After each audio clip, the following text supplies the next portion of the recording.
सौर मंडल एक अद्भुत जगह है जो कि रहस्य से भरी हुई है, जिसमें हमारी धरती, ग्रह, उपग्रह और दूसरे आकाशीय पिंड मौजूद हैं। और इनके जो रहस्य हैं वो हमें आश्चर्यचकित कर देते हैं। तो यहाँ पर सबसे पहले हम ये समझते हैं कि सौर मंडल क्या है। सौर मंडल सूर्य और उसके चारों ओर परिक्रमा करने वाले ग्रह, उपग्रह और अन्य आकाशीय पिंड का एक रहस्यमयी और विशाल संरचना है। सौर मंडल में सूर्य और सभी खगोलीय पिंड ग्रेविटेशनल के द्वारा एक दूसरे से बंधे हुए होते हैं। इसके केंद्र में यानी इसके सेंटर में सूर्य है, जिसके चारों ओर 8 ग्रह चक्कर लगाते हैं। और ये जो सूर्य है ये हमारे सौर मंडल का सबसे बड़ा तारा भी है। तो सन भी अपने आप में क्या है, एक सोर्स ऑफ एनर्जी है जिससे हमारा ये पूरा सोलर सिस्टम चल रहा है। और क्या आपको पता है कि सन की तरह हजारों सन है। मतलब ये कि यूनिवर्स में हजारों सन है, लेकिन हमें क्या सिर्फ एक का पता है। और इसी सन के अलावा एक और वंडर है जो है मून। और इसके बाद आते हैं हमारे सारे प्लैनेट्स। तो ये क्या है, ये है सूर्य और ये इसके चारों तरफ है प्लैनेट्स, ठीक है, इसके बाद में। और यहाँ पर 1 2 3 ये 3 नंबर पर आता है हमारा अर्थ। तो दोस्तों आज की इस वीडियो में हम अर्थ, मून और सन और इसके साथ साथ सारे प्लैनेट्स और मिल्की वे गैलेक्सी को समझेंगे। तो यहाँ पर धरती एक प्लैनेट है और ये एक पार्ट है सोलर सिस्टम का। ये बहुत ही छोटा पार्ट है सोलर सिस्टम का। और ये जो सोलर सिस्टम है ये बहुत ही छोटा पार्ट है मिल्की वे गैलेक्सी का। मतलब ये कि सोलर सिस्टम का एक छोटा सा भाग है हमारी पृथ्वी। और ये जो सोलर सिस्टम है ये एक छोटा सा भाग है मिल्की वे गैलेक्सी का, यानी आकाश गंगा का। लेकिन क्या दोस्तों आपको ये पता है कि ये जो मिल्की वे गैलेक्सी है ये भी कुछ खास बड़ी नहीं है, क्योंकि इसी के करीब एक और गैलेक्सी है, वो है मिल्की वे गैलेक्सी से भी बड़ी, जिसका नाम है एंड्रोमा गैलेक्सी। लेकिन ये स्टार इतना कोई खास नहीं है, क्योंकि ऐसे स्टार्स यूनिवर्स में बहुत सारे हैं। कुछ इससे बड़े हैं तो कुछ इससे छोटे हैं। तो यहाँ पर बेसिकली हम ये कह सकते हैं कि सन इज़ जस्ट ए स्टार। और यहीं से हमें पता चलता है कि हम कितने छोटे हैं यूनिवर्स में। तो सोलर सिस्टम में जो हमारी अर्थ आती है, हमारी पृथ्वी आती है, ये एक छोटा सा भाग है मिल्की वे गैलेक्सी का। और मिल्की वे गैलेक्सी एक लोकल ग्रुप का पार्ट है, क्योंकि अभी मैंने आपको बताया था कि हमारी मिल्की वे गैलेक्सी से और भी बड़े गैलेक्सीज हैं। और ये सारे गैलेक्सीज मिलकर एक क्लस्टर बनाते हैं। मतलब बहुत सारे गैलेक्सीज या बहुत सारे ग्रुप मिलकर एक क्लस्टर बनाते हैं, जिसमें अनगिनत स्टार्स होते हैं, बहुत सारे प्लैनेट्स होते हैं, इतने कि हम अंदाज़ा भी नहीं लगा सकते। और जब बहुत सारे क्लस्टर्स बन जाते हैं तब एक बड़ा क्लस्टर बनता है जिसे हम कहते हैं सुपर क्लस्टर। दोस्तों इससे बड़ी बॉडी हमारे यूनिवर्स में नहीं है। दोस्तों यहाँ मैं आपको एक बात बताती हूँ कि एक टीम थी इंडियन साइंटिस्ट की। उन्होंने पूरे यूनिवर्स का सबसे बड़ा क्लस्टर ढूंढा, जिसका नाम रखा सरस्वती सुपर क्लस्टर। लेकिन अब सवाल यहाँ पर ये आता है कि क्या हम यानी मिल्की वे गैलेक्सी भी क्या सरस्वती सुपर क्लस्टर में आती है? तो नहीं, क्योंकि हम किसी और सुपर क्लस्टर में आते हैं जिसका नाम है लेनिया केआ। तो यहाँ पर मिल्की वे गैलेक्सी यानी हम कौन से क्लस्टर में आते हैं? लेनिया केआ। तो ये तो थी बेसिक नॉलेज। अब हम बात करते हैं कि सोलर सिस्टम बना कैसे था। तो अब हम सबसे पहले यहाँ पर सोलर सिस्टम की बेसिक बातें जान लेते हैं। सोलर सिस्टम का सेंटर है हमारा सन। और इसी सन की वजह से यानी सूर्य के कारण ही पूरा सौर मंडल अपनी जगह पर स्थिर है। सौर मंडल में 8 ग्रह यानी 8 प्लैनेट्स, 5 बोने ग्रह यानी ड्वार्फ प्लैनेट्स, 525 उपग्रह यानी मून्स और 4017 धूमकेतु यानी एस्टेरॉइड और धूल मिट्टी यानी डस्ट। तो हमारा जो सौर मंडल है उसमें ग्रह, बोने ग्रह, उपग्रह, हीन ग्रह, धूमकेतु और धूल मिट्टी है। तो ये जो सौर मंडल है ये हमारे मिल्की वे गैलेक्सी के केंद्र से 27,000 प्रकाश वर्ष दूर है। और ये जो सौर मंडल है ये मिल्की वे गैलेक्सी के केंद्र की परिक्रमा 7,92,000 किलोमीटर घंटे की तेजी से करता है। दोस्तों ऐसा कहा जाता है कि सौर मंडल की आयु लगभग 4.5 अरब वर्ष है। मतलब ये कि अगर सौर मंडल की आयु 4.5 अरब वर्ष है तो इसका मतलब ये है कि सौर मंडल की उत्पत्ति 4.5 अरब वर्ष पहले हुई थी। तो दोस्तों यहाँ हम ये तो सभी जानते हैं कि अंतरिक्ष में कोई भी तारा, ग्रह, धूमकेतु या फिर कोई भी दूसरी चीज़ तुरंत नहीं बनती है, क्योंकि ये जो यूनिवर्स हम देख रहे हैं यहाँ पर सिर्फ सोलर सिस्टम ही नहीं बल्कि clusters, super clusters, Saraswati super clusters या लेनिया और जितने भी सुपर क्लस्टर्स हैं उन सब की शुरुआत कब से हुई थी। तो इसकी बहुत सारी थ्योरीज है, लेकिन सबसे ज़्यादा जिस थ्योरी को माना जाता है या मान्यता है वो है द बिग बैंग थ्योरी। इसमें ये माना जाता है कि करीब 14 बिलियंस पहले एक सिंगुलरिटी से इस पूरे ब्रह्मांड की शुरुआत हुई और फिर धीरे धीरे ये ब्रह्मांड बढ़ता गया। तो यहाँ पर यूनिवर्स के सोलर सिस्टम के सेंटर में एक तारा यानी कि सूर्य है, और ये जो तारा है ये सोलर सिस्टम में हमारी पृथ्वी सहित कुल 8 ग्रहों को लाइट देता है, जिसकी वजह से हमारी पृथ्वी के साथ साथ इन सभी ग्रहों पर दिन और रात बनने के प्रोसेस होते हैं। और फिर ये सारे ग्रह यानी प्लैनेट्स हमारे सूर्य के चारों ओर चक्कर लगाते हैं। लेकिन यहाँ कभी ना कभी हमारे मन में ये सवाल जरूर आएगा कि आखिर हमारे सोलर सिस्टम में इतने सारे तारे, इतने ग्रह, उपग्रहों का जन्म कैसे हुआ होगा। तो इसी के बारे में आज हम बात करेंगे। दोस्तों सोलर सिस्टम और इसमें मौजूद हमारी धरती सहित सभी प्लैनेट्स के जन्म के बारे में जानने के लिए हमें वक्त के पीछे जाना होगा। तो जहां अभी हमारा सोलर सिस्टम मौजूद है वो ऐसा नहीं था, इसकी जगह बहुत बड़ा एक नेबुला था, तकरीबन 4.6 बिलियन साल पहले।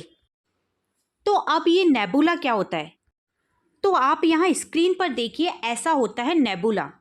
ये धूल, कण और गैसेस से बना एक बादल होता है जिसमें मोस्ट ऑफ हीलियम और हाइड्रोजन गैस होती है। तो दोस्तों यहाँ आपके समझ में आ गया होगा कि सोलर सिस्टम से पहले एक बहुत बड़ा नेबुला था, मतलब एक बहुत बड़ा क्लाउड था गैसेस का। अब देखो यहाँ मैं बताती हूँ कि एक्चुअली में क्या था कि उस समय हमारा ब्रह्मांड और गैलेक्सी के बीच मौजूद सभी साधन काफ़ी तेज़ी से घूम रहे थे, यानी मूव कर रहे थे। और जहाँ हमारे सौरमंडल का निर्माण होने वाला था उस जगह पर नेबुला के बीच मौजूद धूल कण के कुछ पार्ट्स ग्रेविटेशनल फोर्स के चलते एक खास जगह पर इकट्ठे होने लगे, और फिर ये कई लाखों सालों तक ये धूल कण के जो बादल थे उस जगह पर बहुत लंबे टाइम तक ऐसे ही जमा होते रहे, जिसने कई गैसेस व डस्ट पार्ट के एक बड़े से गोले का रूप ले लिया, यानी एक बड़ा गोला बन गया जिसमें क्या था, गैसेस और डस्ट भरी हुई थी। और फिर धीरे धीरे करके आने वाले कुछ हजारों लाखों सालों के बाद बहुत ज़्यादा बढ़ते टेम्परेचर व प्रेशर के कारण गैसेस व डस्ट पार्ट का ये गोला गोल गोल घूमना शुरू हो गया।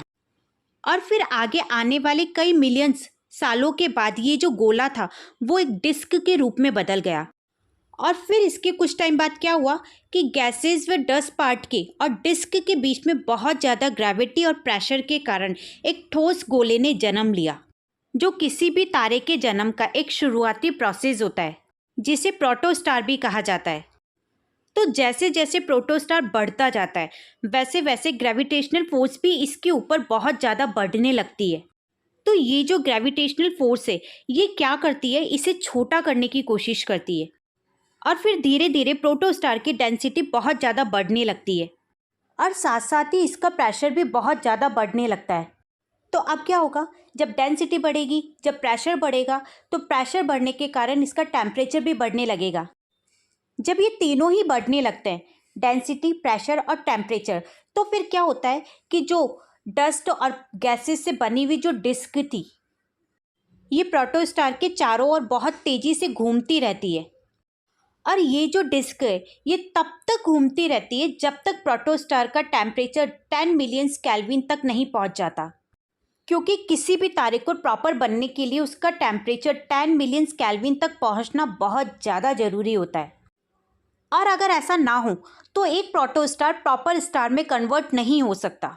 लेकिन जैसे ही प्रोटोस्टार का टेम्परेचर 10 मिलियन केल्विन तक पहुंच जाता है तो इसके अंदर न्यूक्लियर फ्यूजन के प्रोसेस शुरू हो जाते हैं, और फिर इस प्रोसेस के अंदर कोई भी स्टार अपनी हाइड्रोजन को हीलियम में बदलना शुरू कर देता है, और फिर कहीं जाके ये जो स्टार है ये एनर्जी को रिलीज़ करना शुरू कर देता है। तब जाकर इस तरह से हमारे सन का, हमारे सूर्य का पूरी तरह से जन्म हो जाता है। तो अब हम इसे सीधे से शॉर्ट में समझने की कोशिश करते हैं। तो आपको इसे कैसे याद रखना है, कि जहाँ अभी सोलर सिस्टम है वहाँ कई बिलियन सालों पहले एक नेबुला था, यानी गैस, मिट्टी, धूल कण से बना एक बादल था। मतलब एक बहुत बड़ा बादल था, वो था गैसेस का।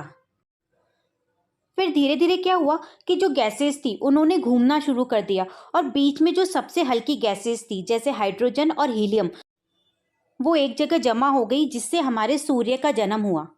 और बाकी की जो लाइटर गैसेस थी, तो जब वो सेंटर की तरफ आ रही थी और उनसे ज़्यादा जो डेन गैसेस थी वो थोड़ी बाहर चली गई, और उसकी वजह से जो बाकी की जो बॉडीज़ थी जैसे नेपच्यून, यूरेनस और मेजर गैसेस प्लैनेट्स, वो सामने आए। और फिर धीरे धीरे जो छोटे प्लैनेट्स थे जैसे मार्स, अर्थ और वीनस, ये भी सामने आए। और फिर इस तरह से हमारा सोलर सिस्टम एग्जिस्टेंस में आया। तो ये जो सोलर सिस्टम की थ्योरी है इसे कहते हैं नेबुलर हाइपोथेसिस।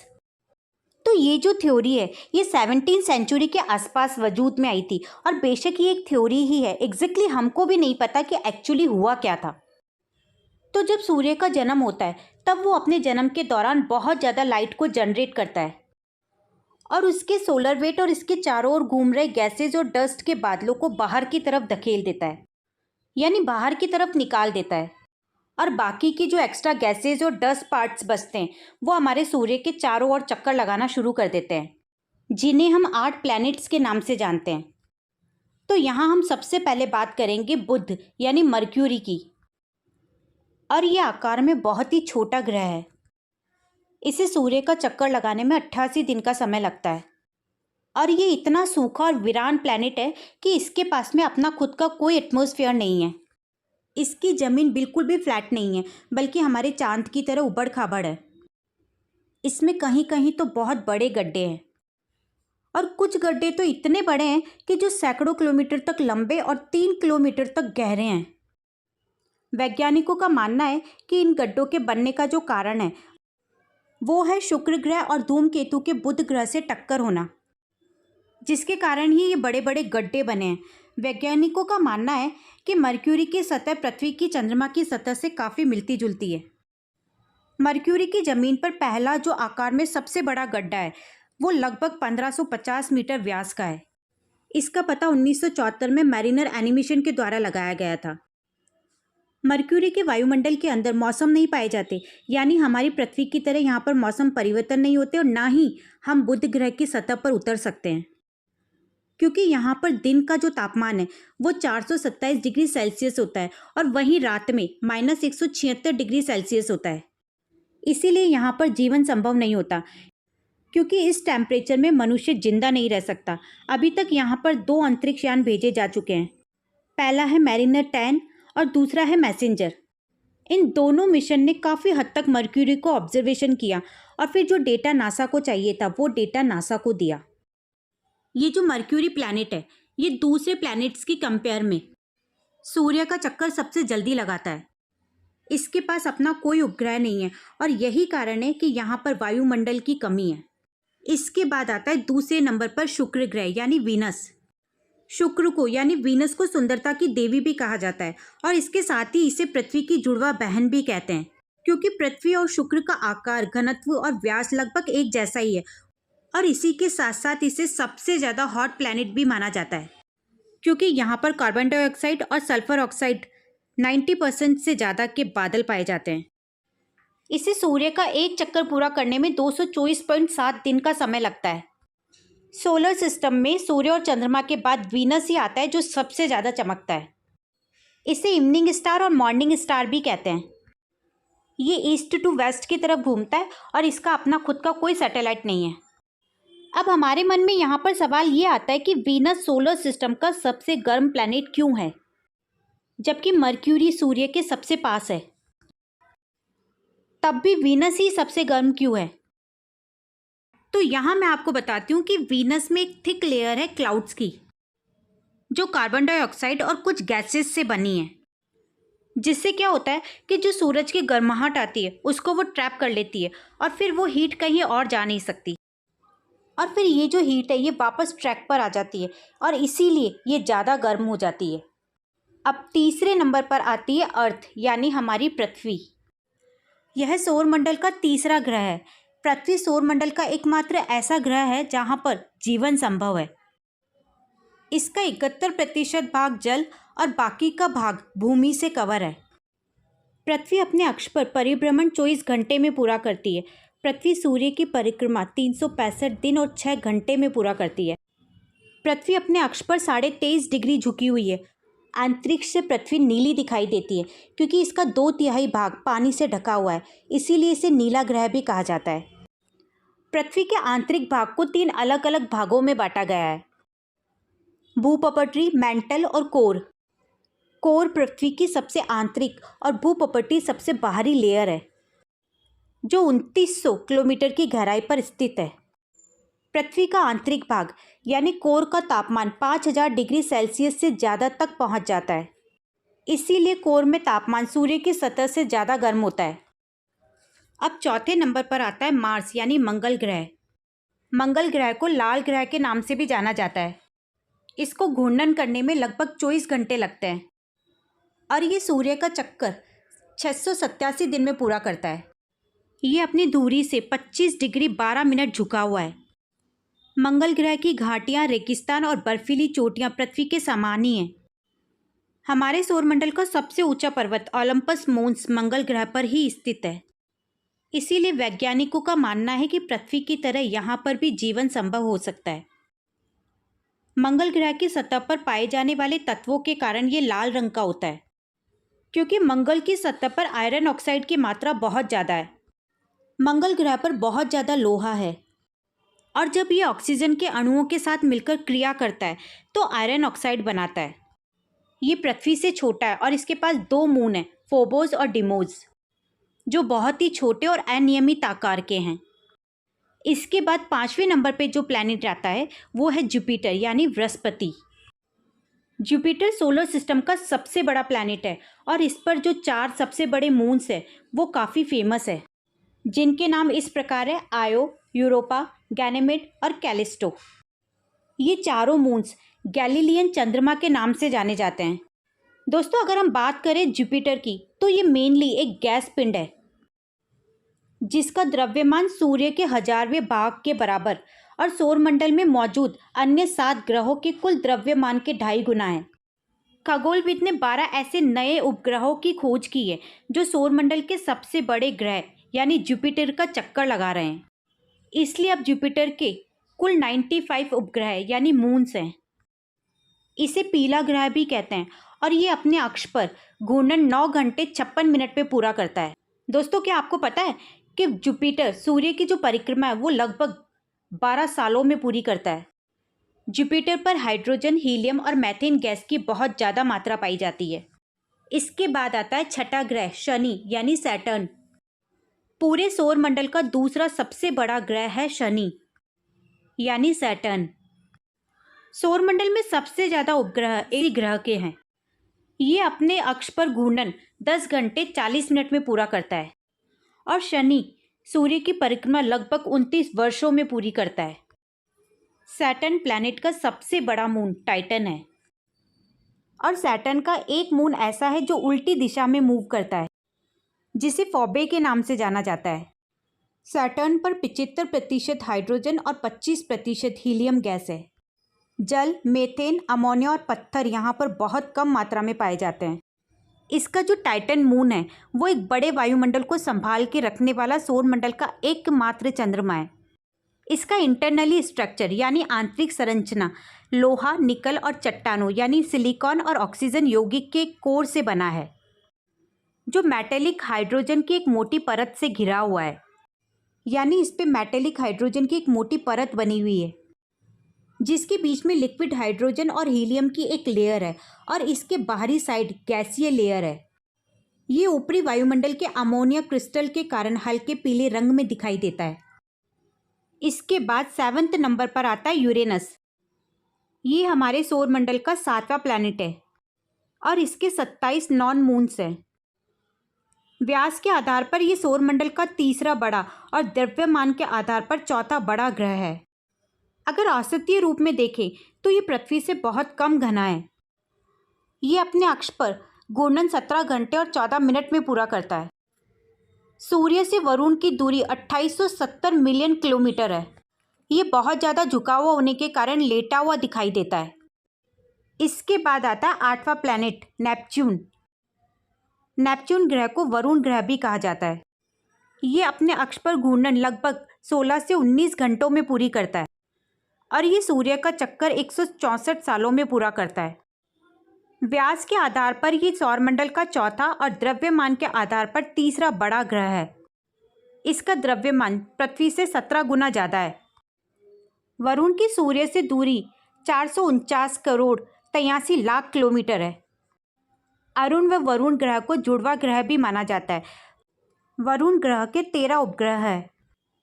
तो दोस्तों, अब आपके समझ में आ गया होगा कि ब्रह्मांड में नीला बिंदु मात्र एक ऐसी जगह है जहाँ पर इंटेलिजेंट सभ्यता रहती है, जिसके खोजी दिमाग ने पूरे सोलर सिस्टम को एक्सप्लोर कर लिया है और हम इंसान पृथ्वी से निकलकर चंद्रमा तक पहुँच चुके हैं और यही हमारा इस ब्रह्मांड में बसेरा है। तो यहाँ पर हमने जाना कि सौर मंडल में 8 ग्रह मौजूद हैं, जिनमें से 4 तो चट्टानी ग्रह हैं, बुध, शुक्र, पृथ्वी और मंगल, यानी मर्क्यूरी, वीनस, अर्थ और मार्स, और 4 गैसीय ग्रह हैं, जुपिटर, सैटर्न, यूरेनस और नेपच्यून। तो यहाँ पर गैसिक प्लैनेट्स पर जीवन की पॉसिबिलिटी तो बिल्कुल नहीं है, लेकिन फिर भी चांद पर काफ़ी हद तक